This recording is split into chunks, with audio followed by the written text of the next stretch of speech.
Hello friends, welcome back to Mansi study channel. दोस्तों, आज है 25 सितंबर 2023 और 25 सितंबर 2023 से रिलेटेड करंट अफेयर्स के जितने भी क्वेश्चन बन सकते हैं आज की क्लास में सारे क्वेश्चन को कवर करेंगे और हर क्वेश्चन से रिलेटेड इंपॉर्टेंट फैक्ट भी मैं आपको बताऊंगी। तो आप लोग पूरा क्लास बहुत ध्यान से देखिएगा। और दोस्तों, ये क्लास आपकी मॉर्निंग सुबह 7 AM पे डेली लाइव आती है। आप सभी लोग सुबह 7 बजे इस क्लास के लिए तैयार रहा करिए। चलिए देरी न करते हुए आज के पहले क्वेश्चन पर आते हैं।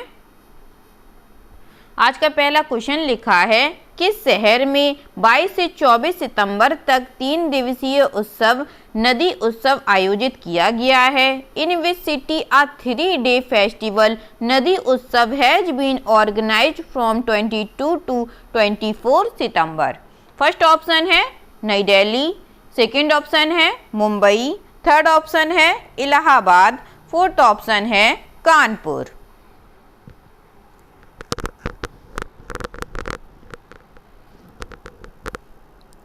बताइएगा फ्रेंड्स, इस क्वेश्चन का राइट आंसर क्या हो जाएगा?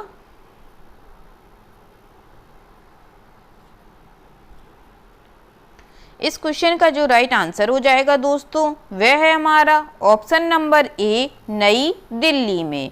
नई दिल्ली शहर में 22 से 24 सितंबर तक 3 दिवसीय उत्सव नदी उत्सव आयोजित किया गया है। चलिए इस क्वेश्चन से रिलेटेड इंपॉर्टेंट फैक्ट देख लेते हैं। अब भारत की समुद्र नदी संस्कृति का उत्सव नदी उत्सव का चौथा संस्करण आज 22 सितंबर से शुरू हो रहा है और 24 सितंबर 2023 तक जारी रहेगा। इंदिरा गांधी राष्ट्रीय कला केंद्र के राष्ट्रीय सांस्कृतिक मानचित्रण मिशन NMCM द्वारा जनपद संपदा प्रभाग के सहयोग से आयोजित इस वर्ष का नदी उत्सव एक ज्ञानवर्धक और सांस्कृतिक रूप से इमर्सिव अनुभव होने का वादा करता है।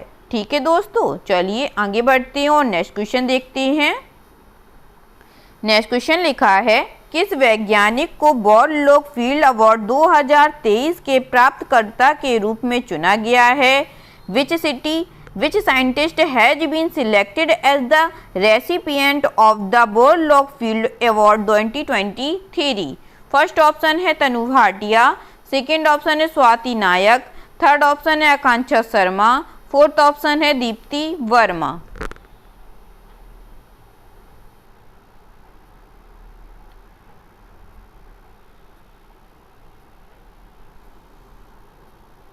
बताइएगा फ्रेंड्स, इस क्वेश्चन का राइट आंसर क्या हो जाएगा? इस क्वेश्चन का जो राइट आंसर हो जाएगा दोस्तों, वह है हमारा ऑप्शन नंबर बी, स्वाति नायक। स्वाति नायक जी को बॉरलॉग फील्ड अवार्ड 2023 के प्राप्तकर्ता के रूप में चुना गया है। चलिए इस क्वेश्चन से रिलेटेड इंपॉर्टेंट फैक्ट देख लेते हैं। अब उड़िया वैज्ञानिक स्वाति नायक को बॉरलॉग फील्ड अवार्ड 2023 के प्राप्तकर्ता के रूप में चुना गया है। स्वाति नायक वर्तमान में फिलीपींस स्थित CGIAR international rice research institute में बीज प्रणाली और उत्पाद प्रबंधन एक वैज्ञानिक और दक्षिण एशिया प्रमुख के रूप में कार्यरत हैं। यह पुरस्कार उन्हें विश्व खाद्य पुरस्कार की प्रतिष्ठित चयन जूरी द्वारा प्रदान किया गया, जिसमें वैश्विक खाद्य उत्पादन और भूख और कुपोषण से निपटने में उनके महत्वपूर्ण योगदान पर प्रकाश डाला गया। ठीक है फ्रेंड्स, चलिए आगे बढ़ते हैं और नेक्स्ट क्वेश्चन देखते हैं।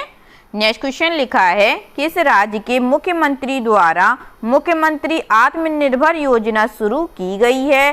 Chief minister self reliant scheme has been launched by the chief minister of which state?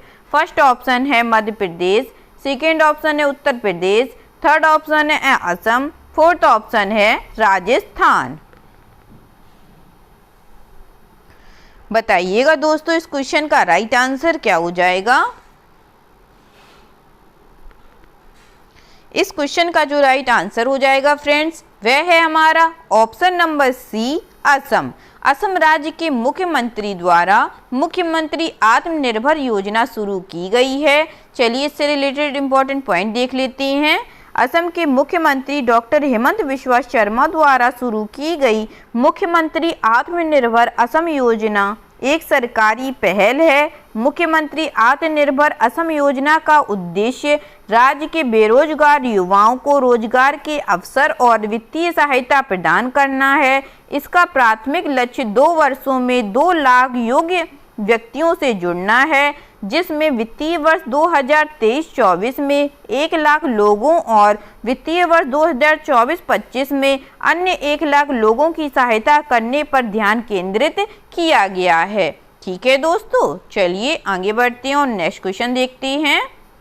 Next question लिखा है, कहाँ आयोजित पॉल्यूशन रिस्पॉन्स टेबल टॉप अभ्यास में प्रदूषण नियंत्रण पोत्र समुद्र प्रहरी ने हिस्सा लिया है। पॉल्यूशन कंट्रोल से Samudra Prahari took part in the pollution response table top exercise organized where. First option है सिंगापुर, सेकेंड ऑप्शन है बैंकॉक, थर्ड ऑप्शन है जकार्ता, फोर्थ ऑप्शन है मुंबई। बताइएगा फ्रेंड्स, इस क्वेश्चन का राइट आंसर क्या हो जाएगा।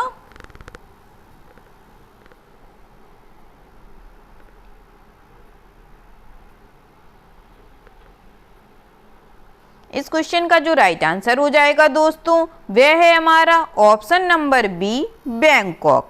बैंकॉक द्वारा आयोजित पॉल्यूशन रिस्पॉन्स टेबल टॉप अभ्यास में प्रदूषण नियंत्रण पोस्ट समुद्री शहर ने हिस्सा लिया है। चलिए इससे रिलेटेड इंपॉर्टेंट पॉइंट देख लेते हैं। अब भारतीय तटरक्षक प्रदूषण नियंत्रण पोस्ट समुद्री प्रहरी ने 20 सितंबर 2023 को अपनी 4 दिवसीय यात्रा के अंतिम दिन बैंकॉक थाईलैंड में क्लोक टोई बंदरगाह पर एक व्यापक पॉल्यूशन रिस्पॉन्स टेबल टॉप अभ्यास किया है। इस अभ्यास में थाईलैंड के समुद्री प्रवर्तन समन्वय केंद्र, सीमा शुल्क विभाग, समुद्री विभाग, रॉयल नेवी, मत्स्य पालन विभाग और अन्य सरकारी विभागों के अधिकारियों ने भाग लिया है।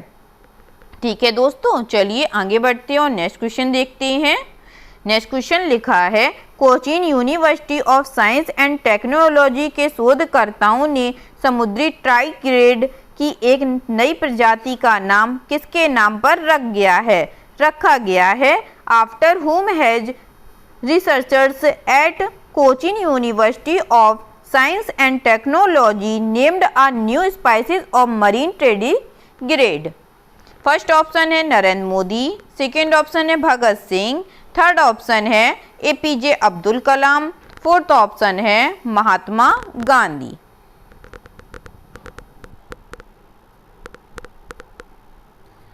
इस क्वेश्चन का जो राइट आंसर हो जाएगा दोस्तों, वह है हमारा option number C, APJ Abdul कलाम।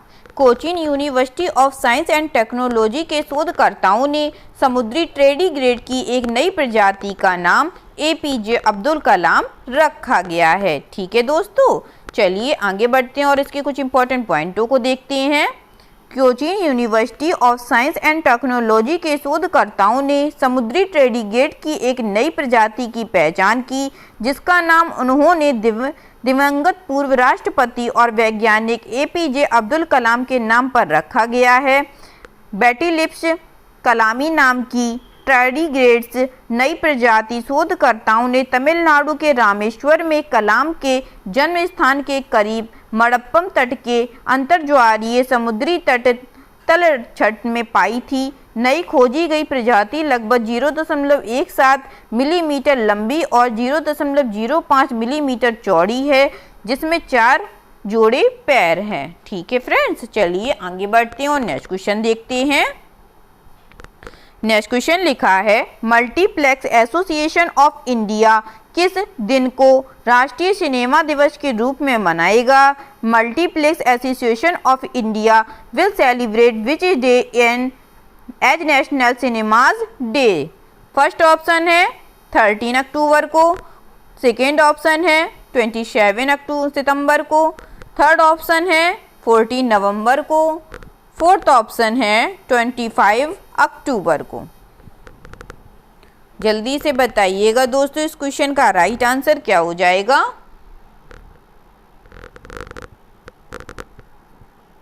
इस क्वेश्चन का जो राइट आंसर हो जाएगा दोस्तों, वह है हमारा ऑप्शन नंबर ए, 13 अक्टूबर को। मल्टीप्लेक्स एसोसिएशन ऑफ इंडिया 13 अक्टूबर दिन को राष्ट्रीय सिनेमा दिवस के रूप में मनाने वाला है। चलिए इससे रिलेटेड इंपॉर्टेंट पॉइंट देख लेते हैं। राष्ट्रीय सिनेमा दिवस 2022 की सफलता से उत्साहित मल्टीप्लेक्स एसोसिएशन ऑफ इंडिया और देश भर के सिनेमा घर हर साल 13 अक्टूबर को राष्ट्रीय सिनेमा दिवस के रूप में मनाएंगे। 13 अक्टूबर 2023 को सिनेमा हॉल 99 रुपये में मूवी टिकट की पेशकश करेंगे। हालांकि यह ऑफर रिक्लाइनर और IMAX या 4DX जैसे प्रीमियम फॉर्मेट पर लागू नहीं होगा। सिनेमा घरों में लोगों की उपस्थिति बढ़ाने के लिए MAI ने 23 सितंबर 2022 को पहला राष्ट्रीय सिनेमा दिवस मनाया था। ठीक है दोस्तों, चलिए आगे बढ़ते हैं और नेक्स्ट क्वेश्चन देखते हैं। नेक्स्ट क्वेश्चन लिखा है, किस राज्य सरकार ने फाइल प्रबंधन में तेजी लाने के लिए अधिकारी डेस्क प्रणाली शुरू करने की घोषणा की है? Which state government has announced the launch of officer desk system to speed up file management? First option है सिक्किम, सेकेंड ऑप्शन है बिहार, थर्ड ऑप्शन है राजस्थान, फोर्थ ऑप्शन है उत्तर प्रदेश। बताइएगा दोस्तों इस क्वेश्चन का राइट आंसर क्या हो जाएगा।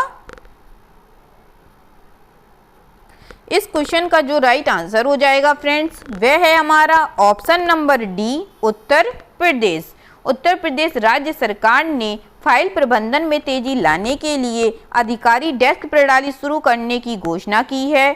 चलिए इस क्वेश्चन से रिलेटेड अब जितने भी इंपॉर्टेंट पॉइंट्स बन सकते हैं वह सभी इंपॉर्टेंट पॉइंटों को देख लेते हैं।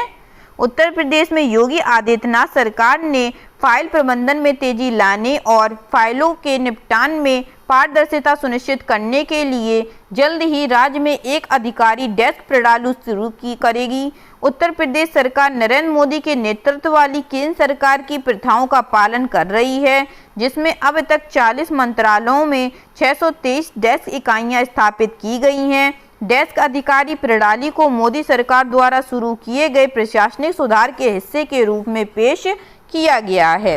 ठीक है फ्रेंड्स, चलिए आगे बढ़ते हैं और नेक्स्ट क्वेश्चन देखते हैं।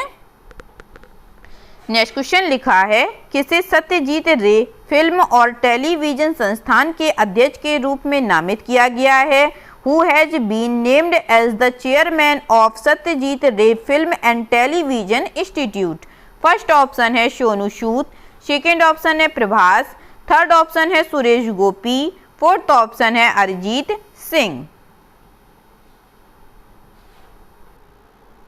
बताइएगा दोस्तों इस क्वेश्चन का राइट आंसर क्या हो जाएगा। इस क्वेश्चन का जो राइट आंसर हो जाएगा फ्रेंड्स वह है हमारा ऑप्शन नंबर सी, सुरेश गोपी। सुरेश गोपी सत्यजीत रे फिल्म और टेलीविजन संस्थान के अध्यक्ष के रूप में नामित किए गए हैं। चलिए इससे रिलेटेड इंपॉर्टेंट पॉइंट देखते हैं। उन्हें SRFTI के गवर्निंग काउंसिल का अध्यक्ष भी नामित किया गया है। उन्हें 3 साल की अवधि के लिए नामांकित किया गया है। वह पूर्व राज्यसभा सांसद हैं। सुरेश गोपी एक मलयालम अभिनेता राजनेता हैं। उन्हें कलियाट्टम, कमिश्नर और माप्पन जैसी फिल्मों के लिए जाना जाता है। सत्यजीत रे फिल्म और टेलीविजन संस्थान को कोलकाता, पश्चिम बंगाल में स्थित एक फिल्म और टेलीविजन संस्थान है। ठीक है फ्रेंड्स, चलिए आगे बढ़ते हैं और नेक्स्ट क्वेश्चन देखते हैं। नेक्स्ट क्वेश्चन लिखा है, सांकेतिक भाषाओं का अंतर्राष्ट्रीय दिवस मनाया जाता है। International day of sine languages in celebrated on? First option है 20 सितंबर को, सेकेंड ऑप्शन है 21 सितंबर को, थर्ड ऑप्शन है 22 सितंबर को और फोर्थ ऑप्शन है 23 सितंबर को। जल्दी से बताइएगा दोस्तों सांकेतिक भाषाओं का अंतर्राष्ट्रीय दिवस कब मनाया जाता है।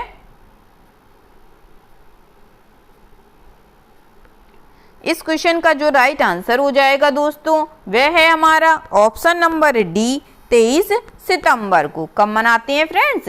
23 सितंबर को यह डे मनाते हैं हम लोग। चलिए इससे रिलेटेड इंपॉर्टेंट पॉइंट देख लेते हैं अब। 23 सितंबर को दुनिया भर में हर साल अंतर्राष्ट्रीय सांकेतिक भाषा दिवस मनाया जाता है। यह दिन सांकेतिक भाषाओं के बारे में जागरूकता बढ़ाने और सांकेतिक भाषाओं की स्थिति को मजबूत करने के लिए मनाया जाता है। इस दिन का प्रस्ताव world federation of the deaf से आया, जो दुनिया भर में लगभग 70 मिलियन बधिर लोगों के मानवाधिकारों का प्रतिनिधित्व करने वाले बधिर लोगों के 135 राष्ट्रीय संघों का एक संघ है। ठीक है दोस्तों, चलिए आगे बढ़ते हैं और आज का लास्ट क्वेश्चन देखते हैं। आज का लास्ट क्वेश्चन लिखा है, भारतीय मूल की किस लेखिका के उपन्यास वेस्टर्न लेन को बुकर पुरस्कार 2023 के लिए शॉर्ट लिस्ट किया गया है? Which Indian origin author novel western lane has been shortlisted for the Booker prize 2023? First option है सौम्या स्वामीनाथन, सेकेंड ऑप्शन है चेतना मारू, थर्ड ऑप्शन है प्रीति बाथम, फोर्थ ऑप्शन है कृतिका खेर। बताइएगा दोस्तों इस क्वेश्चन का राइट आंसर क्या हो जाएगा।